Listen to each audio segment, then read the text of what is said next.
Hi everybody. So what I want to show you right now is how to turn in your APS. Now what had happened is originally you had started into your system and you selected the bottom to edit the APS. The edit side, which I'm doing with this link, is specifically for designing and adding elements to your APS. So once all of this is added, you are good to go. Sometimes you have to tweak some things, you can, but this isn't where you tweak or remove. This is all the raw information that you want to make sure you never delete. And if you do delete it, you make sure you do it knowing that it's not coming back.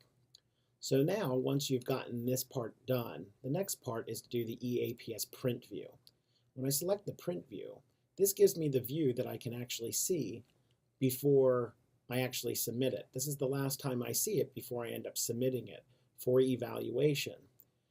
In here, this is completely an editable field, which means that if I see a mistake in here or see something that needs to be changed or tweaked, I may do that.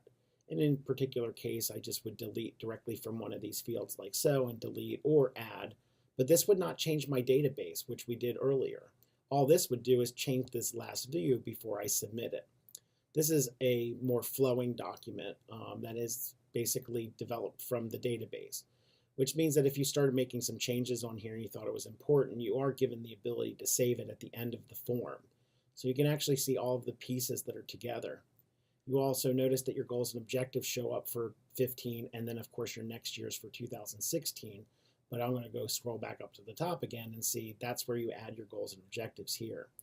Once all of that is done, I'm going to scroll down to the bottom. You'll notice that I've got save, which allows me to save the document if I make any changes to this flowing document so it doesn't affect my database. I have submit for feedback if your department chair or coordinator wants to give you some feedback, and that's a discussion you'd have to have with them. You may submit it for feedback. This is not a recommended useful tool. This would rather be a discussion directly with your chair, coordinator, etc. When you're ready to turn it in for evaluation, you just click submit for evaluation and you select this button right here.